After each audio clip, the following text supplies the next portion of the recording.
Punjab college की जो मुबैना ज्यादती वाला केस है, उसकी जो स्टोरी है, उसके इनसाइट्स कुछ इस तरह हैं कि बहुत से लोग जो हैं वो डिफरेंट स्टोरीज बता रहे हैं, जबकि पंजाब पुलिस की जानिब से शहर बानो नकवी साहब जो है वो बड़ी मंजर यहाँ पे आ रही हैं और डीआईजी ऑपरेशन वापस से पूछते हैं। और शहर बानो साहब जो हैं वो मुबैना तौर पर जिसके साथ जिस बच्ची से तालबा से ज्यादती का जोड़ा जा रहा है कि उसके वालिद साहब और उसके चचा के साथ हमरा जो है वो पुलिस की निगरानी में उनसे एक बयान जो है वो कह रहे हैं कि जी हम हमारी ऐसी बच्ची के साथ कुछ ऐसा नहीं हुआ। अच्छी बात है अगर बच्ची के साथ ऐसा कुछ नहीं हुआ, लेकिन मुबैना तौर पर रिपोर्टेडली और अपेरेंटली जो नजर आ रहा है स्टोरी में कहीं ना कहीं झोल है। एक कॉमन सेंस ये कहती है, एक आम पढ़ा लिखा एक सेंसिबल शख्स ये कहीं नहीं मान सकता कि कुछ हुआ ना हो और उसका इतना बतंगड़ बना दिया गया हो। अब स्टोरी का जो मुबैना तौर पे रिपोर्टेडली मामला जो पहले कल मैंने डिस्कस किए थे कि ये मामला कुछ हुआ है कि ये गार्ड ने जो बदतमीजी की है और तंग किया है या उनसे बदला लेने के लिए या किसी भी तरह से बहाने से जो ज्यादती करने की कोशिश की है, अटेम्प्ट तो जरूर हुई है। ये मुबैना तौर पर जो जराया के मुताबिक कंफर्मेशन है कि ये ऐसा इवेंट जरूर हुआ है, क्योंकि देखें आपकी सीसीटीवी जो है वो नहीं है। अब पुलिस का एक बयान वजीर तलीम साहब जो है वो कहते हैं कि जी पुलिस ने और इंतजामिया ने वो डिलीट किया। अब ये एक बड़ा इंपॉर्टेंट एक जो है ना वो जुमला है, एक स्टेटमेंट है मुबैना तौर पे कि ये उनसे मंसूब है। अब दूसरी बात है कि यहाँ पे सबसे बड़ी बात कि वालिद साहब के मुंह से जो अल्फाज निकलते हैं वो ये है कि जनाब वो तो एक छोटा सा एक्सीडेंट और पाँव पे जो है मौत आती है, तो भाई यहाँ चोट लगने से या एक्सीडेंट लगने से आप छोटी सी घायल होने से कोई बंदा आईसीयू में तो नहीं जाता। अब ये तो एक मुमकिन तौर पर दिमागी क्वेश्चन है जो इंसान के जहन में आती हैं बातें। अब यहाँ पे ऐसा तो नहीं हो सकता कि एक चोट लगने से गिरने से बंदा आईसीयू में चला जाए और वो 5-7 दिन के लिए एडमिट हो जाए, और हॉस्पिटल आपका कोई सरकारी नहीं है, आपका मेडिकल रिकॉर्ड जो है वो किसी सरकारी अस्पताल से नहीं है, आप जाते हैं एवरकेयर हॉस्पिटल में। अब मुबैना तौर पे इस पे भी चार्जेस हैं। जैसे आपको याद होगा कि जो लियाकत साहब थे डीआईजी जो सीआईए, इनको हटाया गया था जब इनके वालिद साहब का एक वाकया हुआ था जिसपे ये भरम हुए थे, जिसकी वजह से लड़ाई वाला मामला हुआ था। वो हॉस्पिटल था डॉक्टर हॉस्पिटल। अब ये इस हॉस्पिटल में भी यही चार्ज थे कि इनमें भी मियां आमिर महमूद साहब का शेयर है या इनके वो मलकियत में है, और यहाँ एवरकेयर का भी यही कहा जाता है कि ये भी इनकी मलकियत में है।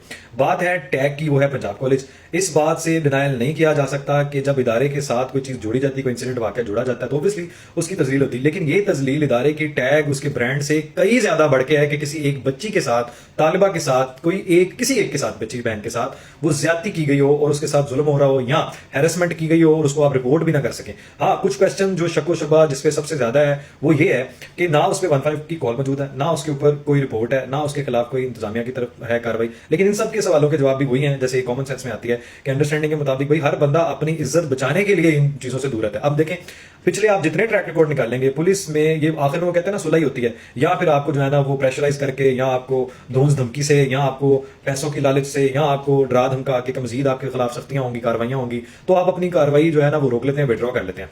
अब यहां तक तो स्टोरी है कि बच्ची के साथ मुबैना तौर पर ज्यादती का अटेम्प्ट तो है। देखें एक बात यह है कि एक बच्ची के साथ अगर कोई ऐसा वाकया नहीं हुआ तो इतने मुश्तिल तलबा और वो उनको रातों रातों ख्याल तो नहीं आया, रातों रात कोई उनको कोई इल्हाम तो नहीं हुआ कि कोई ऐसी चीज गई है। जब एक बच्ची एम्बुलेंस में सबके सामने जाएगी तो सारी दुनिया को पता होता है कि यार किसी की तबीयत खराब हुई है या कुछ मामला, लेकिन उसके बगैर अगर कोई असम्पशन कर ले और इतना बड़ा जो है ना वो मामला क्रिएट हो जाए तो ऐसी भी बात नामुमकिन है। हाँ, लेकिन यहीं पे इस बात को भी डिनाई नहीं किया जा सकता कि जिस बच्ची की वीडियो वायरल की जा रही है अस्पताल में कि वो रो रही है, वो तो एहतजाज में शामिल थी, उसको तो वहां से जख्म आए, लेकिन उसको जोड़ा जा रहा है उस बच्ची के साथ जिसके साथ मुबैना तौर पर ज्यादती हुई है। ऐसा हरगिज नहीं है। यहाँ पे दो लोग हैं जो अपने व्यूज को इकट्ठा करने के लिए गवर्नमेंट के भी एंटी हैं, जो कुछ लोग वो इसका चेहरा जो है वो दूसरी तरफ दिखा रहे हैं, इस पर दूसरा दिखा रहे हैं, लेकिन हम भी इस बात से भी डिनाई नहीं कर रहे कि यहाँ पे कोई वाकई नहीं हुआ, कि ये भी नहीं हो सकता कि माँ बाप को बेचारों को प्रेशराइज नहीं किया जाता। यही हमारी पुलिस करती रही है। मुबैना तौर पर बड़े केसेस हमारे सामने, आपके सामने पिछले सारे ट्रैक रिकॉर्ड में नजर आ जाएंगे जहां पे बहुत से माँ बाप बेचारे मजबूर होकर फिर ऐसे बयान देते हैं। लेकिन इसकी प्रॉपर तफ्तीश की जाए, सीसीटीवी को रिकवर किया जाए, मामला जो है वो शफाफियत के साथ सामने दुनिया के सामने लाया जाए, और इसमें अगर वो गिल्टी पाए जाते हैं जो कि मुबैना तौर पर अभी लग रहा है कि उनके साथ हुआ है, ऐसा वाकया हुआ है। अब ये गार्ड वाली बदमाशियां या इंतजामिया अपना टैग और ब्रांड को बचाने के लिए, साख को बचाने के लिए अगर ऐसे उच्छेद घंटे इस्तेमाल करेगी, और पुलिस भी इतनी मतलब वो डीआईजी साहब वाला मैं वाकया बताना भूल गया कि वो लियाकत साहब के साथ भी हुआ था तो बाद में उनको फारिग कर दिया गया था, ओएसडी कर दिया गया था। हालांकि वो पुलिस का हिस्सा थे, सीआईएस डीआईजी है, एक डीआईजी लेवल को हटा दिया गया क्योंकि पीछे कौन था? सरगना। पीछे कौन था? जनाब माफिया है। पीछे जनाब चैनल के मालिक साहब है। पीछे जो है ना वो दुनिया न्यूज है। पीछे जो है मियां आमिर महमूद का नाम है। हम नहीं कहते किसी की किरदार खुशी हो, मियां आमिर महमूद साहब का नाम लेने के लिए नहीं कि उन्होंने खुद करवाया, कोई भी ऐसा नहीं चाहता कि करवाए, दुनिया न्यूज नहीं है चाहता कि वो करवाए, लेकिन चूंकि पीछे नाम मियां आमिर महमूद साहब का है, पीछे जो है वो बात दुनिया न्यूज की है, पंजाब ग्रुप ऑफ कॉलेज की है, मुबैना तौर पे इनके ऊपर अगर इल्जाम है तो इनको भी सामने आना चाहिए, और इसको हटाने के लिए सिर्फ पुलिस की कार्रवाई ना करें, आपके जो इंटरनल सीसीटीवी थी वो बाहर लाएं, मंजरे आम पे लाएं, और इसकी प्रॉपर जो प्रिंसिपल के ऊपर इल्जाम है कि वो भी नहीं चाह रही और एडवाइजर भी नहीं चाह रही, वो जो धमकियां दे रहे हैं और वो जो पीआरओ बन के लोगों को जो है वो कमेंट दे रहे हैं और अपने जो मौकफ इख्तियार कर रहे हैं वो गलत है। ऐसा कोई नहीं होना चाहिए, इसकी प्रॉपर इंक्वायरी होनी चाहिए। और जो शहर बानो नकवी साहबा के बाद जो है वो डीआईजीज भी होते हैं, वो डीआईजी साहब, सीसीपीओ साहब, आईजी पंजाब साहब और चीफ मिनिस्टर ने जो इसका हुक्म दिया वो भी अच्छी बात है, उसके ऊपर प्रॉपर एक कार्रवाई करके दूध का दूध जो पानी का पानी करना वो सामने दुनिया के लाया जाए। अब दूसरी तरफ आए जनाब, पाकिस्तान तहरीक इंतशार का मामला है जनाब। वो कहाँ गए? 15 अक्टूबर को आपका जलसा था जिसमें आपने जयशंकर साहब को चीफ गेस्ट बुलाया हुआ था। धरने और एहतजाज में जो है आप उनको शामिल करवा के आपने उनको चीफ गेस्ट बना के उनका खिताब करवाना था। तो वो कहाँ पहुंचा है आपका अभी तक धरना? जलसा कहाँ हो रहा है आपका?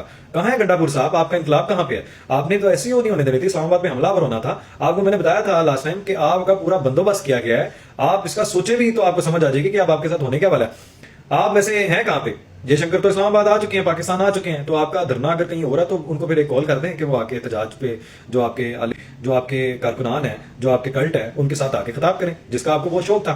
तो अभी आपका कोई कहते हैं ना परिंदा भी पर नहीं मार सकता इस्लामाबाद में, तो आपकी तो वो सिचुएशन नहीं पड़ी है। तो आप जरा एक बार बाहर निकले, आपको सारा कुछ पता चल जाएगा कि आपके साथ क्या होने वाला है। लेकिन आप हैं कहाँ भाई? अभी तो बता देना। आप तो कहीं नजर ही नहीं आ रहे। आपका तो इनकलाब बढ़ गया हुआ है। आपके तो जो धरने थे, एहतजाज थे, वो तो दम तोड़ गए हैं। तो आप तो खुद कॉम्प्रोमाइज हैं। मैं तो आपको हमेशा से कहता हूँ गंडापुर प्लस पूरी जो फैमिली है, ये पीटीआई, ये सारे बस बकवास करेंगे तो खान साहब को खुद जो है अंदर रखना चाहते हैं। खान साहब कहते हैं मैं बड़ा सेट हो गया हूँ, मेरा बड़ी पूरी फैमिली यहाँ पे बन गई, कीड़े मकोड़े हैं यहाँ पे, गंद है और गंदगी है, मैं बड़ा सेट हो चुका हूँ, मैं बड़ा एडजस्ट हो चुका हूँ इनमें।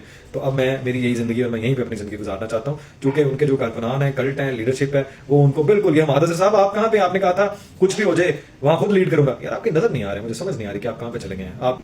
और ये जो मिसिंग पर्सन का रोना रोते हैं ना, और जिसपे ये बड़ा पाकिस्तान के खिलाफ जो है वो नारेबाजी करते हैं, कोई पश्तून मुहफ़्फ़ज़ मूवमेंट लेके बैठा हुआ है, कोई बीएलए बना के बैठा हुआ है, कोई महारंगबाज लोच बन के बैठी हुई है, और कोई जो है वो इनका रोना रोते हैं। और वो सारे निकलते हैं कहाँ से? कलअदम तंजीम से। कहाँ निकलते हैं? दहशतगर्द। और कहाँ पे उनका, हम में से कोई नहीं निकलता कौन है? जिनकी कनेक्टिविटी यहाँ पे दहशतगर्दों के साथ पाई जाती है, जिनकी ट्रेनिंग बीएलए करती है, जिनकी ट्रेनिंग रॉ करती है, जिनकी ट्रेनिंग ईरान की फंडिंग से होती है, जिनकी ट्रेनिंग जो अफगानिस्तान के तालिबान से होती है।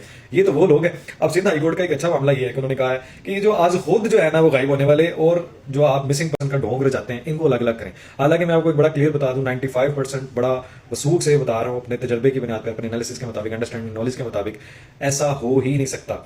आप और हम नहीं उठाए जाते, उसकी एक ही रीजन है कि हाँ वी आर क्लियर, हमारा ऐसा ट्रैक रिकॉर्ड नहीं है, हम इतना जहर नहीं बोलते, हम अफगानिस्तान जिंदाबाद, पाकिस्तान मुर्दाबाद के नारे नहीं लगाते, हम मिसिंग पर्सन का ढोंग नहीं रचाते, उसके ऊपर माल इकट्ठा नहीं करते, हम दुश्मन कुव्वतों का जो है ना वो यहाँ पे उनके टट्टू टपोरी बन के काम नहीं करते, हम उनके जो है वो यहाँ पे उनका नैरेटिव बिल्ड नहीं करते, हम यहाँ पे दहशतगर्द तंजीमों का हिस्सा नहीं है, उनके व्हाट्सएप ग्रुपों में नहीं है, हम दहशतगर्दी को प्रमोट नहीं करते, हम यहाँ पे मुल्क अलहदगी पसंद का नहीं नारा लगाते, हम अब मुल्क को तकसीम नहीं चाहते, हम यहाँ अफरा तफरी नहीं चाहते। इसीलिए हमारा नाम नहीं है जबरी गुमशुदगी में, हमारा नाके डाके फाके धमाकों में नाम नहीं है, हमारा नाम नहीं है क्योंकि हम इसका पार्ट नहीं है, हम इसका हिस्सा कभी नहीं रहे, ना हम होंगे, ना हम पाकिस्तान के बनने के खिलाफ थे, ना बल्कि हमारे बड़े अबावजदाद जो है वो इसके बनने के लिए कुर्बानियां दी हैं।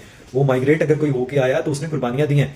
वो हमने एक मुल्क अलहदा आजादी के लिए लिया है। यहाँ पे जो आप सांस गला घोट के कह रहे होते हैं कि आजादी नहीं है, वहां पे ऐसा कुछ नहीं है। हर एक का तल्लुक कलदम तंजीमों से निकलता है, दहशतगर्द तंजीमों से निकलता है। और जब वो जहन्नुम वासिल हो जाते हैं तो तस्वीरें सामने आ जाती हैं कि ये फलां जगह पे जहन्नुम वासिल कुत्ता जो है वो अपनी मौत खुद मर गया है।